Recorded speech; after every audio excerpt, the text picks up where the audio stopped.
Hey everyone, so guys कैसे हैं आप सभी। ऐसा है आप सभी अच्छे होंगे, मस्त होंगे, स्वस्थ होंगे और जोर शोर से आप सबकी पढ़ाई चल रही होगी। सो गाइस काफ़ी दिनों बाद आप सबसे मेरी मुलाकात हो रही है। कई सारे स्टूडेंट्स को इसका रीज़न पता है और कई सारे स्टूडेंट्स को इसका रीज़न नहीं पता है। तो जिसको नहीं पता है आप सभी को बता दूं, अभी अभी रिसेंट में ही मेरी शादी हुई है, करीबन 3 से 4 दिन हुए हैं, जिस कारण मैं काफ़ी ज़्यादा बिजी था और इसी कारण में ना तो यूट्यूब पर लेक्चर ले पा रहा था, ना मैं अपने एप्लीकेशन पर किसी कोर्स में एक्टिव था और ना ही मैं किसी अदर सोशल मीडिया प्लेटफॉर्म पर एक्टिव था। क्यों? क्योंकि मेरी खुद की शादी थी और आप सभी जानते हैं जब खुद की शादी होती है तो इंसान काफ़ी ज़्यादा बिजी हो जाता है, काफ़ी ज़्यादा तैयारियां करनी होती है ना, लोगों से मिलना भी होता है, जिस कारण मैं अपने एप्लीकेशन पर ना ही यूट्यूब पर और ना ही टेलीग्राम पर मैं ध्यान दे पा रहा था। बाकी अब आप टेंशन मत लीजिए, अब मैं कम्प्लीटली फ्री हो चुका हूँ और अब मैं कम्प्लीटली आप सभी के लिए अवेलेबल रहूँगा, है ना।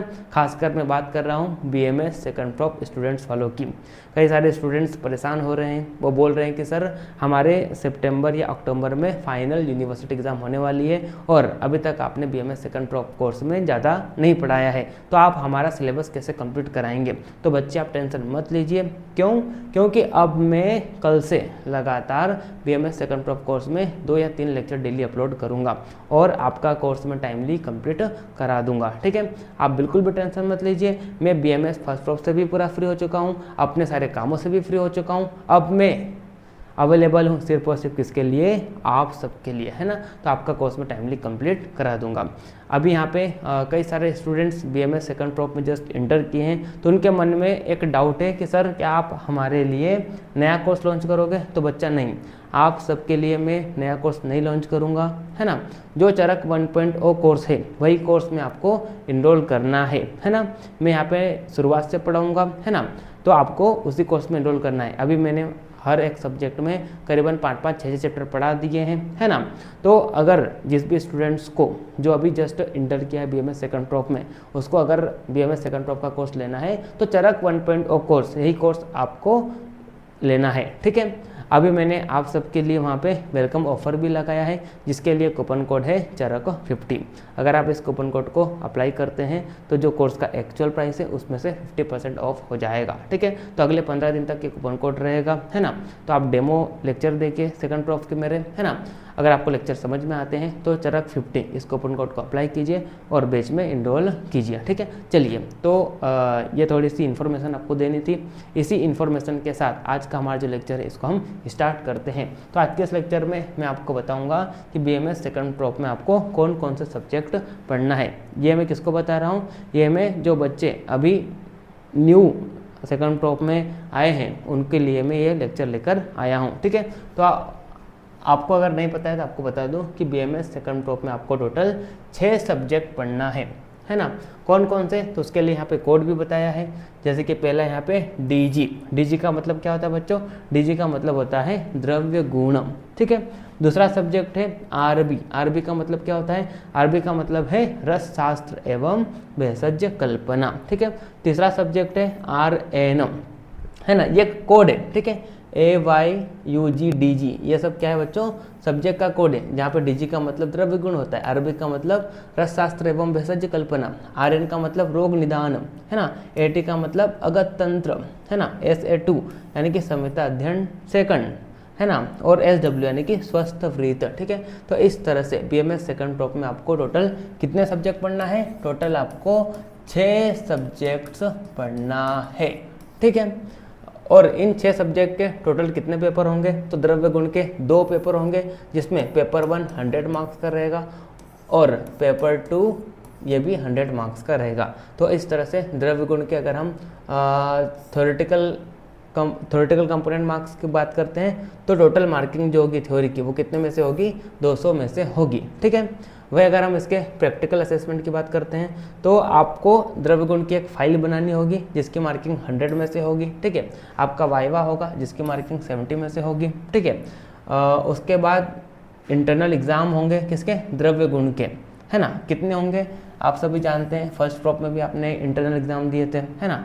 तो वैसे ही द्रव्य गुण के भी 9 PA होंगे और 2 टर्म टेस्ट होंगे तो इसकी एवरेज मार्किंग निकाली जाएगी कितने में से, 30 में से, और ये किस में ऐड होगा, द्रव्य गुण के प्रैक्टिकल सेक्शन में ऐड होगा। तो इस तरह से प्रैक्टिकल का सब टोटल कितना हो जाएगा, 200 हो जाएगा। ठीक है, तो थ्योरी का 200 और प्रैक्टिकल का 200, तो ग्रैंड टोटल जो होगा द्रव्य गुण का वो कितना होगा, 400 हो जाएगा, है ना।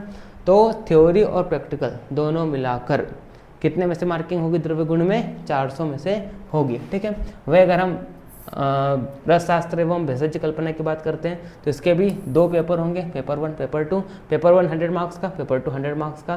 तो इस तरह से थ्योरी की जो टोटल मार्किंग होगी वो कितने में से होगी, 200 में से होगी। ठीक है, वह अगर हम प्रैक्टिकल असेसमेंट की बात करते हैं तो आपको फाइल जो आप बनाएंगे उसकी मार्किंग 100 में से होगी, वाइवा की मार्किंग 70 में से होगी, इंटरनल असेसमेंट 30। तो इस तरह से रसशास्त्र एवं भेषज कल्पना इसका भी सब टोटल जो हो जाएगा प्रैक्टिकल सेक्शन का वो कितना हो जाएगा, 200। तो 200 थ्योरी, 200 प्रैक्टिकल। तो इस तरह से पूरा grand total theory plus practical मिलाकर कितना हो जाएगा, 400 हो जाएगा। ठीक है, फिर उसके बाद रोग निदान की बात करते हैं। इसके भी 2 पेपर होंगे, है ना।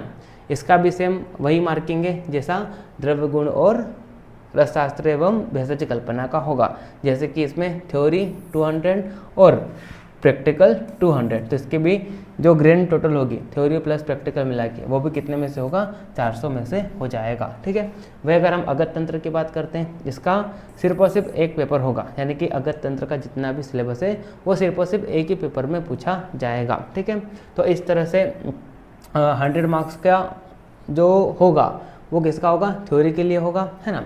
और प्रैक्टिकल असेसमेंट की बात करते हैं तो आप जो फाइल बनाओगे उसका मार्किंग 100 में से होगा, है ना।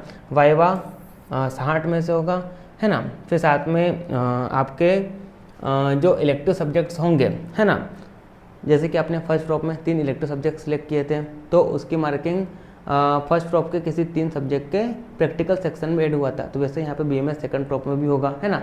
बीएमएस सेकंड ड्रॉप में भी आप क्या करोगे, 3 इलेक्टिव सब्जेक्ट सिलेक्ट करोगे। तो हर एक इलेक्टिव सब्जेक्ट की मार्किंग जैसे कि आप 3 करोगे तो हर एक इलेक्टिव सब्जेक्ट की मार्किंग कितने में से होगी, 10 में से होगी। तो ये जो 10 10 10 है तो वो किस में ऐड होगा, बीएमएस सेकंड ड्रॉप के किसी 3 सब्जेक्ट के प्रैक्टिकल सेक्शन में। जैसे कि जो भी आप सिलेक्ट करोगे तो उसमें से किसी एक इलेक्टिव सब्जेक्ट का जो मार्किंग होगा वो किस में ऐड हो जाएगा, अगत तंत्र में, है ना। फिर एक किस में हो जाएगा, संहिता अध्ययन में, और एक इलेक्टिव सब्जेक्ट किस में हो जाएगा, स्वस्थ वृत्ति में हो जाएगा। ठीक है, तो इस तरह से 10 मार्क्स का किस में हो गया, अगत तंत्र में हो गया, है ना। फिर इंटरनल असेसमेंट का 30 मार्क्स में से हो जाएगा। ठीक है, तो इस तरह से अगत तंत्र के प्रैक्टिकल सेक्शन की अगर हम बात करते हैं सब टोटल की तो कितने में से हो जाएगी मार्किंग इसकी, 200 में से हो जाएगी। ठीक है, तो 100 मार्क्स किसका हो गया, थ्योरी का, 200 मार्क्स किसका हो गया, प्रैक्टिकल का। तो सब टोटल कितना हो जाएगा, 300 हो जाएगा। वह अगर हम किसकी बात करते हैं, संहिता अध्ययन की बात करते हैं, इसका भी एक ही पेपर होगा, है ना। इस तरह से टोटल थ्योरेटिकल मार्किंग जो होगी वो कितने में से होगी, 100 में से हो जाएगी, है ना। इसकी कोई फाइल नहीं बनती है ना। वाइवा 75 में से मार्किंग होगी, है ना। इलेक्टिव सब्जेक्ट का कोई भी आप सिलेक्ट करोगे तो उसकी मार्किंग जो भी आएगी वो किस में ऐड होगा, संहिता अध्ययन के प्रैक्टिकल सेक्शन में ऐड होगा। ठीक है, कितने में से 10 में से। ठीक है, उसके बाद आप कॉलेज लेवल पर जो एग्ज़ाम दोगे तो उसकी एवरेज मार्किंग 15 में से हो जाएगी, है ना। तो इस तरह से संहिता अध्ययन जो है इसका भी सब टोटल जो होगा प्रैक्टिकल का वो कितना हो जाएगा, 100 में से हो जाएगा। ठीक है, तो इस तरह से अगर हम ग्रैंड टोटल की बात करते हैं तो थ्योरी का 100 हो गया, प्रैक्टिकल का 100, तो 200 हो जाएगा। ठीक है, वह अगर हम स्वस्थ वृत्ति की बात करते हैं इसके 2 पेपर होंगे, पेपर 1 100 मार्क्स का, पेपर 2 100 मार्क्स का। तो थ्योरी जो है इसकी मार्किंग 200 में से हो जाएगी, है ना। वह अगर हम प्रैक्टिकल असेसमेंट की बात करते हैं तो आप जो फाइल बनाओगे उसकी मार्किंग 100 में से, वाइवा दोगे उसकी मार्किंग 60 में से, है ना। फिर इलेक्टिव सब्जेक्ट का जो एक सब्जेक्ट की मार्किंग होगी वो स्वस्थ वृत्ति के प्रैक्टिकल सेक्शन में ऐड हो जाएगा, कितना, 10 मार्क्स। ठीक है, जो भी आप नंबर लाओगे उतना कितने में से आएगा, वो 10 में से होगा। ठीक है, उसके बाद इंटरनल असेसमेंट की बात करते हैं तो स्वस्थ वृत्ति के आप 9 PA दोगे, 2 टर्म टेस्ट दोगे, उन सब की एवरेज मार्किंग 30 में से निकाली जाएगी और वो स्वस्थ वृत्ति के प्रैक्टिकल सेक्शन में ऐड हो जाएगा। तो इस तरह से थ्योरी का टोटल मार्किंग 200 हो गया, प्रैक्टिकल का 200, तो ग्रैंड टोटल कितना हो जाएगा, 400 हो जाएगा। ठीक है, तो इस तरह से आपके 6 सब्जेक्ट रहने वाले हैं, है ना, जिसके टोटल कितने पेपर होंगे बच्चों? 10 पेपर होंगे। ठीक है, टोटल कितने पेपर होंगे? 10 पेपर होंगे।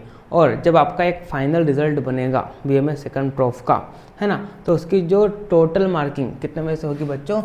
2100 2100 में से होगी। ठीक है, तो ये जो 2100 इसमें से जो भी आप मार्किंग लाओगे उसका एक फाइनल रिजल्ट, उसमें से क्या बनेगा बच्चों? एक फाइनल रिजल्ट बनेगा। ठीक है, तो इस तरह से आपको क्या करना है बच्चों? टोटल 6 सब्जेक्ट पढ़ना है और इन 6 सब्जेक्ट के टोटल 10 पेपर देना है। यानी कि आपका जो फाइनल यूनिवर्सिटी का एग्ज़ाम होगा BMS सेकंड प्रोफ का, तो वहाँ पर आपको टोटल कितने पेपर देना है? 10 पेपर देना है। ठीक है, जिसमें द्रव्य गुण के 2 पेपर, रसशास्त्र एवं भेषज कल्पना के 2 पेपर, रोग निदान के 2 पेपर, अगत तंत्र का 1, संहिता अध्ययन का 1 और स्वस्थवृत्त के 2। ठीक है, तो इस तरह से 6 सब्जेक्ट और फाइनल एग्जाम होगा, वहाँ पर आपको टोटल 10 पेपर देना है। बाकी ये सारी चीज़ें मैंने आपको समझा दी। आई होप आपको समझ में आ गया होगा। ठीक है।